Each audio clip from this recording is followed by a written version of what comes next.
다음은 한 카페의 아르바이트 채용 공고가 논란이 되고 있다는 소식이네요. 예, 주휴수당 지급 기준을 피하려는 꼼수라는 지적이 나오고 있는데요. 최근 한 온라인 커뮤니티에는 한 카페의 아르바이트 채용 공고가 공개됐습니다. 화, 수, 목 하루 5시간씩 일하는데 목요일만 1분 일찍 퇴근, 총 근무 시간을 15시간에서 1분 모자란 14시간 59분으로 맞춘 건데요. 현행 근로기준법은 일주일에 15시간 이상 근무하고 소정의 근로일을 모두 채우면 하루치 유급휴일 임금인 주휴수당을 추가로 지급하도록 규정하고 있습니다. 이 때문에 누리꾼들은 해당 업체가 주휴수당을 안 주려고 근무 시간을 의도적으로 조정한 것 아니냐는 의혹을 제기했는데요.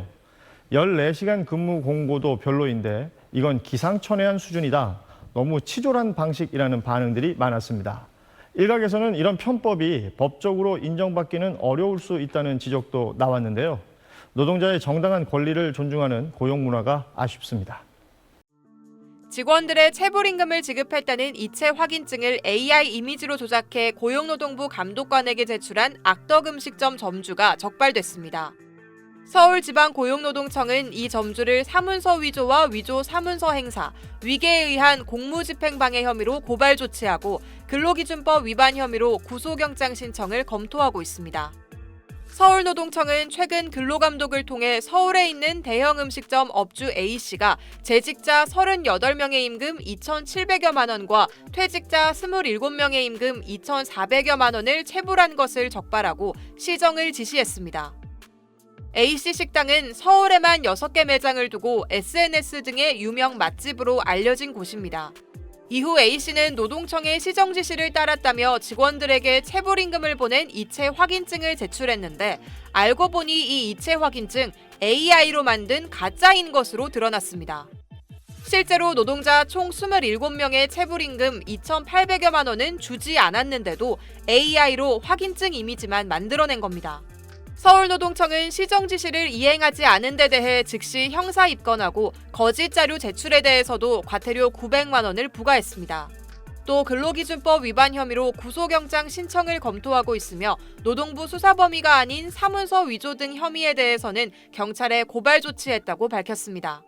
서울노동청은 앞으로 비슷한 사례를 막기 위해 법인 계좌거래 내역을 제출받아 이체 확인증과 대조하거나 노동자에게 직접 체불임금 수령 사실을 확인하는 등 조치를 강화할 방침입니다. SBS 정다은입니다. 서울 홍대거리의 한 대형 음식점입니다. SNS의 맛집으로 알려지며 현재 서울 주요 지역 6곳에서 매장을 운영하고 있습니다.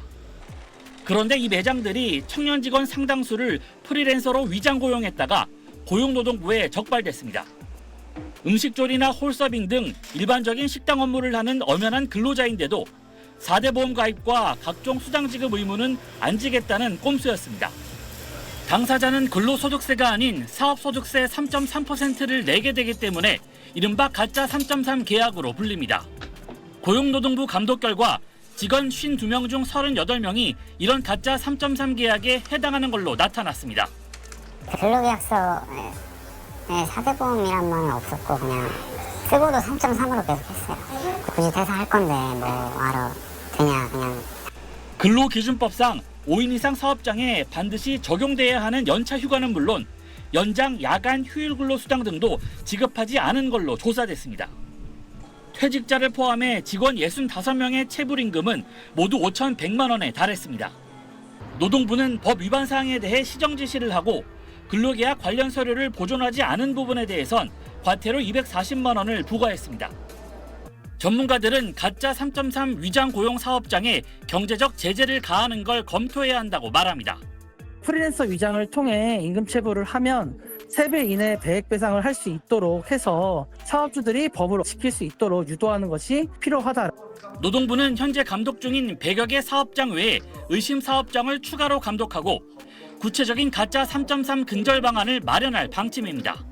SBS 이성훈입니다.